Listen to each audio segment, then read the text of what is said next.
ආයුබෝවන් සාදරයෙන් පිළිගන්නවා ජෝ ටිප්ස් YouTube channel එකට. ඔන්න මම අද අරන් ආවා A level කරන නංගිලා මල්ලිලා ගොඩ දෙනෙක්ට ජෝග්‍රෆි වල තියෙන මතක තියාගන්න හරි අමාරු කොටසක් වෙන බියෝම පාඩම අරගෙන. එහෙනම් අපි යමු අද පාඩමට.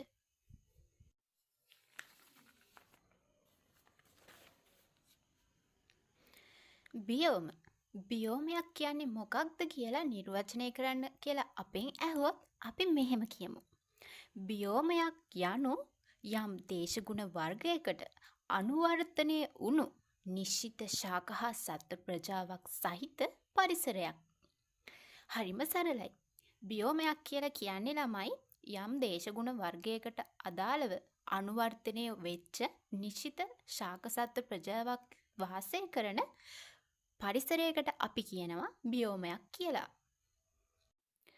මේ ලෝකේ ඕනම දෙයක් හඳුන්වලා දෙනකොට ඒකට අදාළව නිර්වචනයක් ඉදිරිපත් වෙනවානේ. ඒ වගේ බියෝමයක් කියන්නේ මොකක්ද කියන එක නිර්වචනයේට භාවිතා වන ප්‍රධාන නිර්ණායක කිහිපයක් අපිට හමු වෙනවා.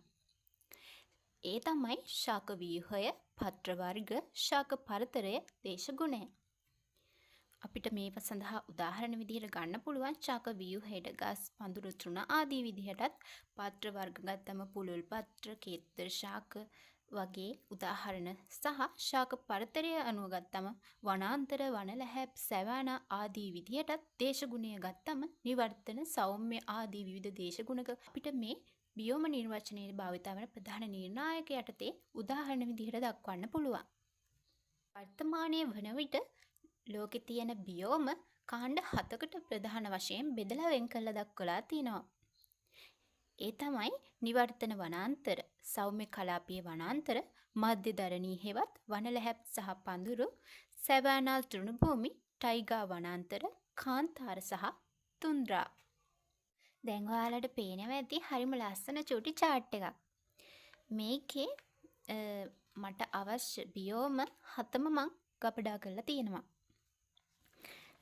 මේකේ ඉහළම ඔයාලට පේනවා ඇති ද්‍රවය ලකුණු කරලා තියෙනවා. ඉහළම සමකය පහළින්ම ලකුණු කරලා තියෙනවා. එතකොට මේ තියෙන්නේ ලෝක ගෝලය ගත්තොත් ලෝක ගෝලයේ සමකයේ ඉඳලා ඉහළට කොටස තමයි මම මේ පිරමීඩයක් ආකාරයට කෙටි කරලා දක්වගෙන තියෙන්නේ. ඉතින් මේ පිරමීඩය ගත්තම පහළේ ඉඳන් ඉහළට යනකොට උෂ්ණත්වය ගත්තම උෂ්ණත්වය පහළේ ඉඳන් ඉහළට යනකොටම අඩු වෙනවා. ඒ කියන්නේ පහළ උෂ්ණත්වයට වඩා මේ ඉහළට ද්‍රවසන්නේ දිශට යනකොට උෂ්ණත්වය ක්‍රමයෙන් අඩු වෙනවා. ශීත දක්වා උෂ්ණත්වය අඩු වෙනවා. ඒක මම මතක හිටින්න ලේසියට උෂ්ණ රතු පාටිනොත් ශීත නිල් පාටිනොත් දක්වලා තියෙනවා. ඒ වගේම මේ සමකයේ ළඟින් මම තෙත් වියලි විදිහට ඊතලයක් ගහලා දක්වලා තියෙන්නේ දේශගුණය ගත්තම මේ පැත්තේ ඉඳලා මෙහාට යනකොට දේශගුණයේ උෂ්ණත්වය වැඩි වෙනවා. ඒ කියන්නේ වියලි දේශගුණයක් දක්වා උෂ්ණත්වය වෙනස් වෙනවා. පිරමීඩය දකුණු මත පැත්තෙන් ඔයාලට පේනවා ඇති මම ලකුණු කරන් තියෙනවා. මේවා ආයතන කලාප. ඒ කියන්නේ නිවර්තන කලාපයට මේ සෙට් එකත්, සෞම්‍ය කලාපයට මේ සෙට් එකත්, උප ආක්ටික් කලාපයට මේකත්, ආක්ටික් කලාපයට මේ තුන්ද්‍රා කියන කොටසත් අයිති වෙනවා කියන එක මම මේකේ ලකුණු කරගෙන තියෙනවා. මම මේකට යොදාගෙන තියෙනවා විවිධ වර්ණ. ඒ කියන්නේ දැන් නිවර්තන වැසි වනාන්තර ගත්තම නිල් පාටින්, සැවෑනා වෙනම පාටකින්, කාන්තාර කොටස වෙනම පාටකින් එහෙම පාට කරලා තියාගත්තම මගේ මනසේ මේ රූපයම ඇවිලා ඒක මතක තියෙන ප්‍රතිශතය වැඩි. බියෝම යටතේ අපි දැන් කතා කරමු නිවර්තන වැසි වනාන්තර ගැන. මම මේකෙදී නිවර්තන වැසි වනාන්තර පාට කරගත්තේ නිල් පාටින්. ඉතින් මම ෂෝට් නෝට් එකටත් ඒ පාටම දාගත්තා. නිවර්තන වර්ෂා වනාන්තර ගත්තම ළමයි දේශගුණික ලක්ෂණ අනුව මේ වනාන්තර වර්ගයේ කොටස් දෙකකට වෙන් වෙනවා. පළවෙනි එක තමයි නිවර්තන තෙත් හෙවත් නිවර්තන වැසි වනාන්තර. දෙවෙනි වර්ග කිරීම තමයි නිවර්තන වියලි එහෙමත් නැත්නම් නිවර්තන මෝසම් වනාන්තර කියන්නේ.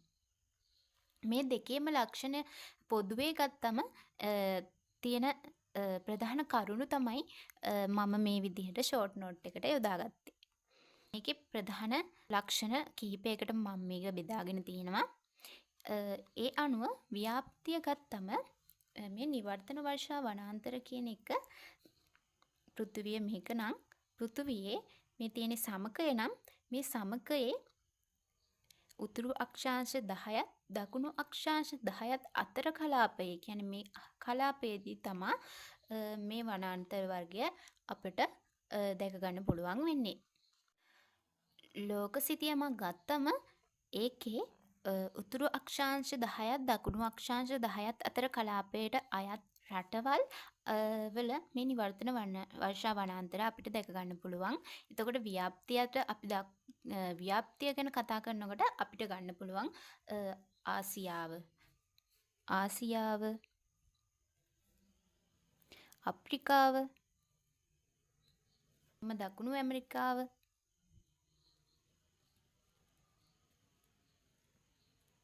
දකුණු ඇමරිකාව වගේම මධ්‍යම ඇමරිකාව,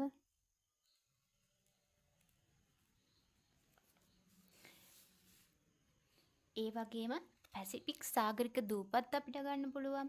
නිවර්තන වර්ෂා වනාන්තරවල ව්‍යාප්තිය ගැන කතා කරනකොට නොකියම බැරි කාරණයක් තමයි මේ නිවර්තන වර්ෂා වනාන්තර වලින් අඩක් ඒ කියන්නේ භාගයක්ම ව්‍යාප්ත වෙලා තියෙන්නේ දකුණු ඇමරිකානු රටක් වෙන බ්‍රසීලය කියන රාජ්‍ය තුල. ඔයාලා අහලා ඇති ඇමසන් වනාන්තරය ගැන.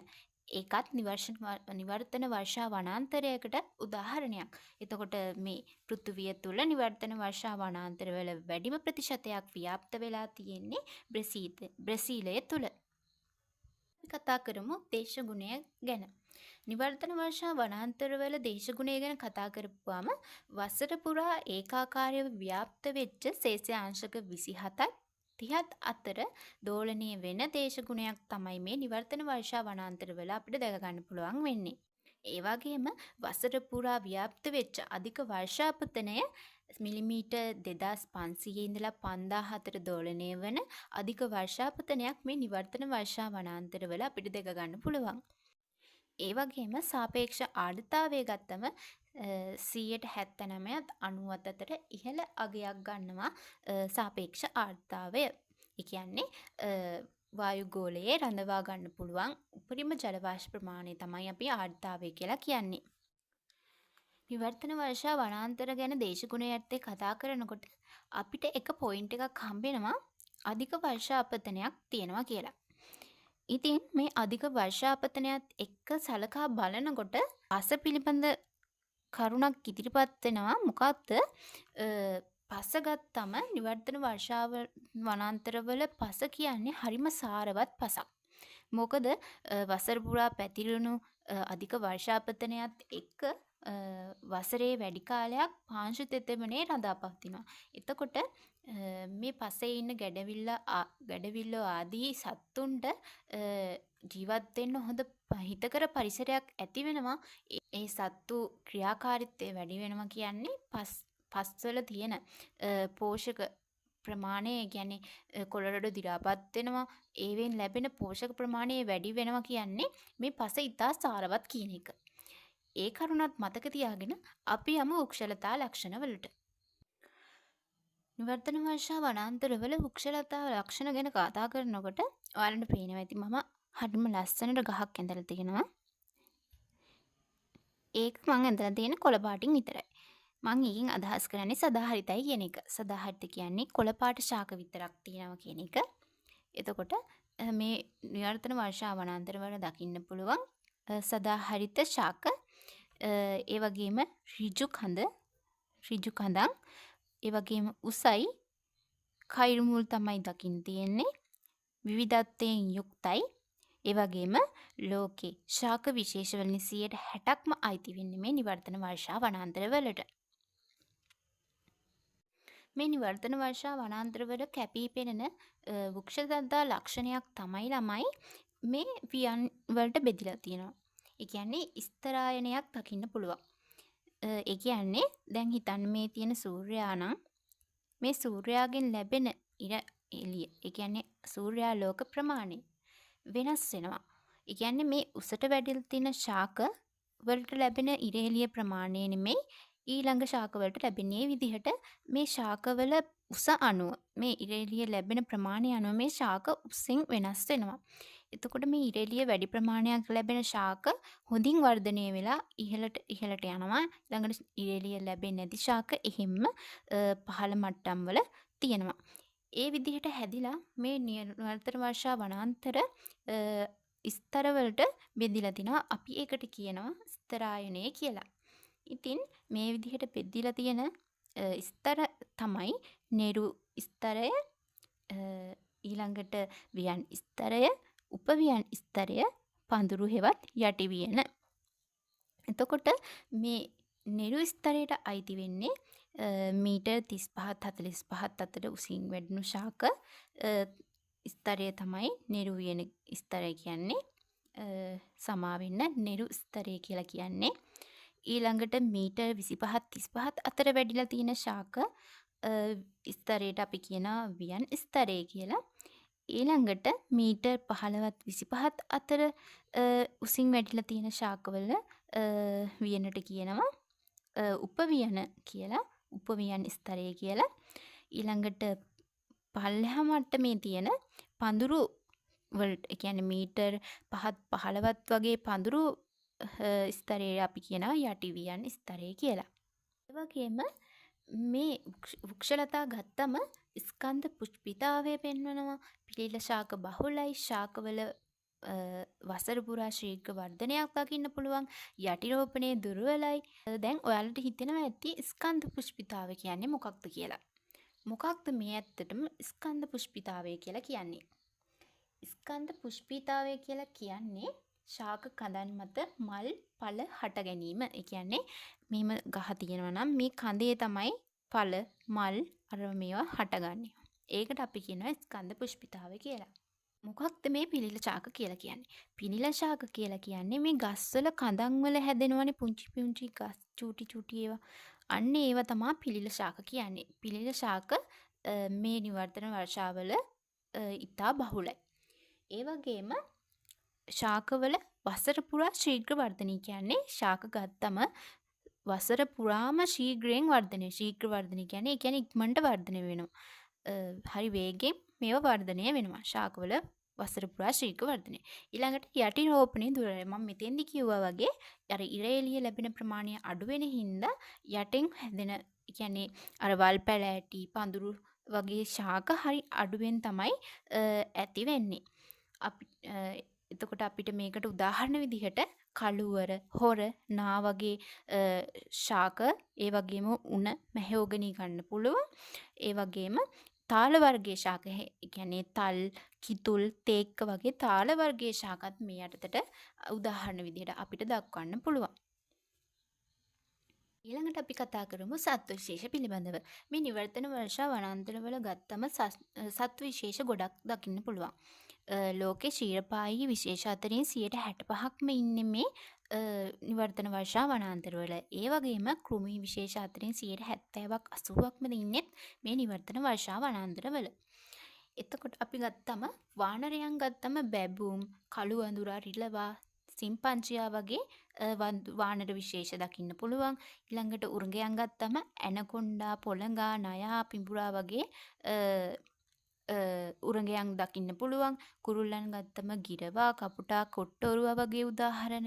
ඒ වගේම වලහා, දිවියා, කිඹුලා, ගොළු බෙල්ලන් වගේ විවිධ වර්ගයේ බොහෝ සත්ව විශේෂ මේ නිර්වර්තන වර්ෂා වනාන්තර අපිට දැක ගන්න පුළුවන් වෙනවා.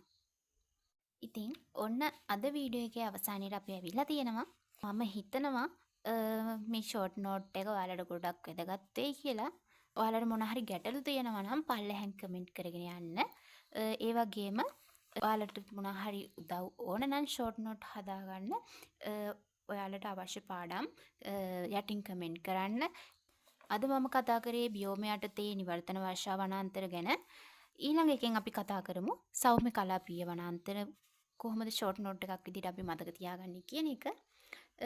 ඉතින් මේ වීඩියෝ එක ඔයාලට වැදගත් වුණා නම් ලයික් එකක් දාගෙනම යමු. ඉතින් අලුත් වීඩියෝ එකකින් ආයෙත් හමු වෙනකම් ඔයාලට සුබ දවසක්. Thanks for watching.